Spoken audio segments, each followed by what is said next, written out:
A rotina se tornou diária e a escada virou utensílio indispensável.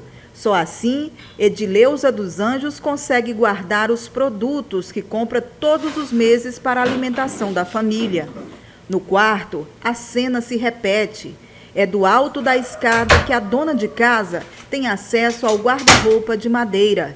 Edileuza se viu obrigada a suspender todos os móveis, geladeira, cama, armário, nada pode ficar no chão. Eu sabia que estava chovendo, aí eu fui levantar da cama. Quando eu coloquei o pé no chão, eu digo, gente, água?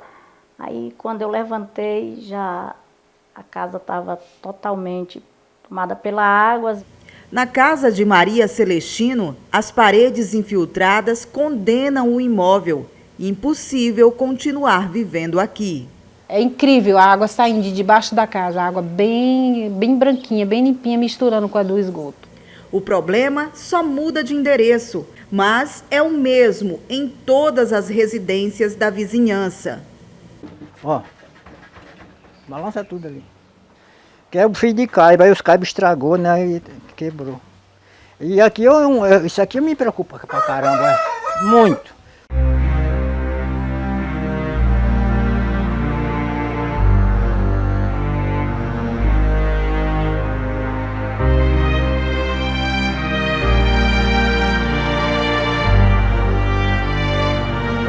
Ninguém quer conviver com uma situação dessa, né, de lixarada, né, um monte de lixo aí, né, a lama, né, e ratos. Claro que não, né? Isso não é vida para um ser humano. Belo Monte, a maior hidrelétrica 100% brasileira. Os mais de 11 mil megawatts gerados pelas turbinas do monstro de concreto têm capacidade para fornecer eletricidade para mais de 60 milhões de brasileiros, segundo a Agência Nacional de Energia Elétrica. 80% dos 32 bilhões de reais para erguer a obra saíram do Banco Nacional do Desenvolvimento Econômico e Social. Durante o auge, entre 2011 e 2015, a empresa responsável pelo empreendimento contratou mais de 20 mil operários, movimentou a economia regional, investiu em infraestrutura, saneamento, educação e projetos sociais. Por causa de Belo Monte, a região Xingu viu suas cidades abandonarem a calmaria de interior para dar espaço a territórios mais urbanos. Em pouco tempo, o maior município do Brasil, Altamira, com 90 mil habitantes, saltou para 170 mil moradores, um formigueiro de gente. Depois que a obra de Belo Monte foi concluída, a região do Xingu voltou aos tempos em que seus municípios caminhavam lentamente para o desenvolvimento.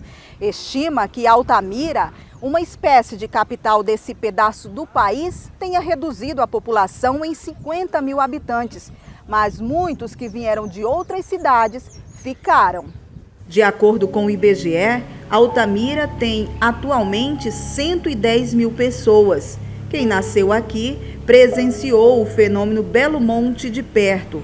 Há quem diga que as coisas melhoraram, mas na prática os impactos são maiores que os benefícios. Altamira está localizada no sudoeste do Pará.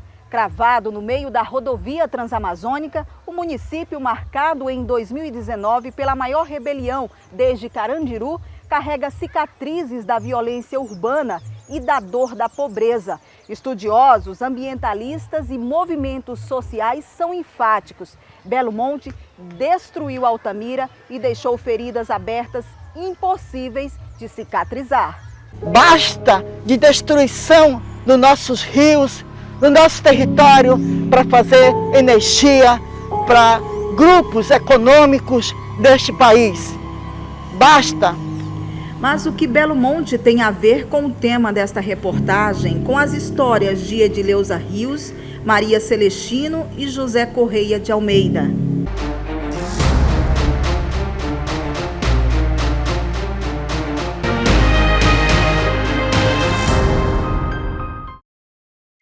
Para entender, é preciso voltar ao ano de 2015, quando a obra começou. Com o inchaço populacional, milhares de pessoas se firmaram em áreas impróprias para morar. Uma delas é a Lagoa, no bairro Independente 1, periferia de Altamira. De acordo com o movimento Atingidos por Barragens, mais de 1.000 famílias chegaram a se mudar para cá, quando ainda havia um pequeno lago que deu origem ao nome. Amontoados em palafitas, essas estruturas de madeiras, as famílias viviam basicamente do salário da obra e de pequenos serviços autônomos. Nesse mesmo período, a Norte Energia, construtora de Belo Monte, remanejou moradores de regiões que seriam impactadas por Belo Monte, como comunidades ribeirinhas, terras indígenas e bairros às margens do Rio Xingu, para o que chamou de reassentamentos urbanos coletivos, os RUCs. O maior deles, Jatobá, foi construído para abrigar mais de 12.000 moradores. Os reassentamentos, como esse aqui, seriam a solução para um problema causado por Belo Monte. Impacto a povos tradicionais do Xingu, que seriam obrigados a deixar suas terras por ordem judicial. No plano anunciado pela empresa, os bairros planejados teriam esgoto, luz elétrica, água, posto de saúde e áreas de lazer. Além de não ter cumprido as condicionantes em sua totalidade, a Norte Energia cometeu outra grande falha. Deixou de fora pessoas que, por conta própria, considerou como não atingidas pela hidrelétrica. 968 famílias, de acordo com o IBAMA, que realizou estudos na área da Lagoa, confirmando que Belo Monte impactou a área. Piorou, muito, porque a gente não tem, ó, essas coisas que você está vendo aqui, ó. Isso aqui na hora que chove você tem que suspender tudinho. Tem que suspender tudinho, porque antes dava aquela chuva assim, aí ficava lá a rua alagada aí nós ficava assim atento, mas não chegava não. Mas na hora que tá chovendo, aí você vai ver água, entra água por todo canto aqui. E aí as postes do pessoal aí, entra tudo para cá, para dentro da nossa casa aqui. Segundo o IBAMA, a hidrelétrica alterou o comportamento do rio e, consequentemente, o nível. Mesmo distante dos leitos do Xingu, a lagoa, por ter uma nascente de água, sobe mais do que o deveria e causa inundações constantes. Em uma queda de braço com o governo federal e prefeitura de Altamira, a Norte Energia chegou a indenizar e realocar parte dos moradores. Mas 370 famílias continuam por aqui. É 6 meses, né, de inverno, né? Olha toda a chuva. Porque a alagação, ela não vem, não é lá da rua entrando na minha casa. Ela vem minando ela mina pelos ralos dos banheiros, entendeu? No pé da parede, entendeu? Aqui de baixo ela vai minando por aqui tudo. É poucas horas, a casa está invadida pela água. Aí é 3 dias para ela. Ela não é tirada, não tem como. Não tem como eu pegar e puxar água para fora, não existe isso. Sem sistema de esgoto, a água acumula e transforma ruas e casas em rios, contaminados e perigosos. Todo tipo de inseto já apareceu dentro da minha casa. Inclusive quem matou a cobra, dessas cobras coral, a mais venenosa. Tem um tipo de coral que ela é a mais venenosa. Ele quem matou, meu cachorro matou a cobra. Matou a cobra? Eu estava no desespero, gritando, apavorada, e ele, quando ele vê assim, né, ele vem para perto de mim. Aí ele viu, né, correr a cobra, né, eu não sabia para onde é que aquela cobra ia, se estava tudo cheio de água aqui dentro, eu pensava que a cobra ia entrar na minha bota. Na casa de Maria Celestino, a água também transborda pelo sumidouro, mesmo quando não chove. Eu acordei um dia, 2 da manhã, chovendo, e a água estava no pé da minha cama. Quando eu pisei no chão, a água estava entrando. E o cachorro latindo, e aí a água chegou aqui na frente, entrou no poço. Na verdade, esse poço contaminou todo. E aí bateu o desespero, não tinha para onde ir, não tinha para onde sair. O momento mais difícil foi esse, do inverno aqui, né? Que ficou cheio, né? Não tinha condição. Pra gente, tinha que passar por dentro da lama, né? Por dentro da lama. Esse foi o momento mais difícil. Isoladas em pleno centro urbano, as famílias que ainda são obrigadas a viver na lagoa têm o mesmo sonho: mudar para um local seguro e digno. Peço a Deus todo dia e toda hora que resolva o problema. Para sair, o caminho certo hoje é para sair. Recentemente, Prefeitura de Altamira, Ministério Público e Norte Energia se reuniram com moradores da Lagoa para mais uma tentativa de acordo sobre os que seguem na Lagoa. Ficou decidido que essas pessoas serão indenizadas.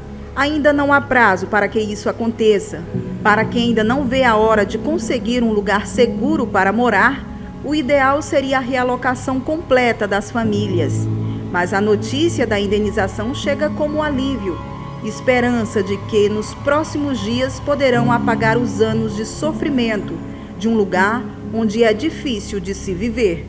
O que nos ajudou foi um estudo que foi feito com os engenheiros da prefeitura, que a gente correu, fez uma comissão de 6 pessoas e fomos bater na porta do prefeito. E aí, como ele tinha prometido em campanha que ia nos ajudar, foi isso que aconteceu. Ele mandou os engenheiros vir fazer um estudo, um novo estudo, e esse estudo foi feito. Foi apresentado para a Norte Energia, eles não tinham nem contato, que a Norte Energia estava brigada na época, acho que com a prefeitura, só que eles começaram a conversar novamente. E aí foi conversando e foi para a DPU, foi para o IBAMA e eles foram abrindo as portas novamente. Esses tijolos, ele já fica aqui, já para o momento que a casa está alagada, para mim levantar a cama. E eu faço isso, não só é um tijolo, é 2. Quando eu peguei a Covid, eu não tinha para onde ir, eu não ia para casa da minha mãe já é de idade, eu não ia para casa da minha filha, eu fiquei aqui na água, com Covid, aqui dentro. Só na cama, deitada, tremendo de febre. Da casa enchia, eu calçava a bota, que eu ficava. Para canto nenhum. Eu mesmo me virava fazer minha comida.